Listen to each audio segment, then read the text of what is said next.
Do you remember when Rick and Morty, the animation series, was really popular? So much so that people in McDonald's would go to McDonald's and jump up on counters and say, "Where's my Szechuan sauce?" Red, I'm pickle red. Or so much so that we were desperately waiting for the next season, and it took flipping years to get to it, and then we had the whole kerbuckle of what the creators were up to, and then we got a bunch, and it kind of died. Like, people still enjoying it for what it is, the creativity is there, the funniness is there, but it just didn't have that same amount of popularity that the original series did. It went crazy for a while. Now, we have a new spin-off series that is anime. So we're going to talk about whether it's worth your while, when you should watch it, should you watch it by episode, is the animation any good, is the story any good, is it still Rick and Morty? One of the first things you're probably going to ask yourself is did this even need to be made? And I'm not quite sure yet. We've been given 2 episodes to kind of watch and review and give our thoughts on, and even if I did spoilers with this, there wouldn't be much spoilers to be talking about, because it feels like, and I would say probably 90%, it's the adventures of the family now out in space. Well, a couple of them are out in space or whatever verse they're in, whatever they're going through. It feels like they're all very much part of the story of a 10-episode anime. Feels like you need to have watched all 10 episodes to kind of understand what the story actually is. Even though they've set out a multiversal for Rick and Morty, because he has that portal gun, it's his get out of jail free card.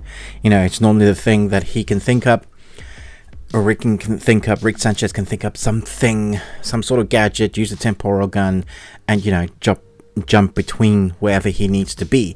Now we are putting the multiverses into that mix, but actually taking the MacGuffin thing that makes it work out of it to give high stakes to the story, make us care. Like, they can't just use the MacGuffin to get out of the instigating moment that happens in this anime. So Rick finds himself in need to help Morty, who's in love with a girl, a temporal girl. At the beginning, it's very hard to follow that first episode because we're jumping between multiple universes, characters of the same character. We've seen this done before, but not quite so much. So too do we start understanding the significance of the first episode, and then at the end of episode 2, if you're watching the credits, you get a little bit more an insight as to where they're going for the rest of the season. The animation here itself it's a bit weird for anime, even very Adult Swim. There's a few animated series that have the same sort of animation style that I think you will, once you understand what it is they're bringing to the table, you might be okay with. I mean, I think the animation is fine, and when we get into some of those action sequences, I think it works quite well. When we're seeing the color splashed on screen with the gore and guts that this show always brings with various aliens and the creations within, it still screams Rick and Morty. Now, unfortunately, the first airing of these episodes are going to be in the American dub, which I think is fine, but I say unfortunately because it's always better to watch anime with the original words, the original language. You get the nuances, you get how it was intended in the first place, and then you can just read. I believe in a couple of weeks, once the first few episodes aired in English, well, with the dub, they will be airing the Japanese original as well, which is great, which I highly recommend.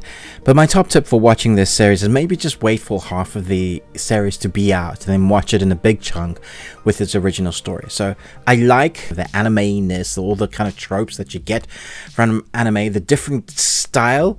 You know, even Rick's hair, one of the characters, looks so lush and long and wavy because they've taken what makes anime and given that the makeover for this animated series, and I think it works quite well in that look. But I'm still like, because I haven't watched the whole thing, I can't say whether this needed to be made, but I can say that the talent behind the creative team, the talent behind the making of this anime, I think are excellent at what they do. Takashi Sano, who's a big fan of Rick and Morty anyway, who did Tower of God, is helming this. There are definite influences and looks and nods to his creative style, which I think works well for this anime. I think it's definitely going to split, and I can see how people have already fallen on the wayside from Rick and Morty. It's like, oh, is that still going?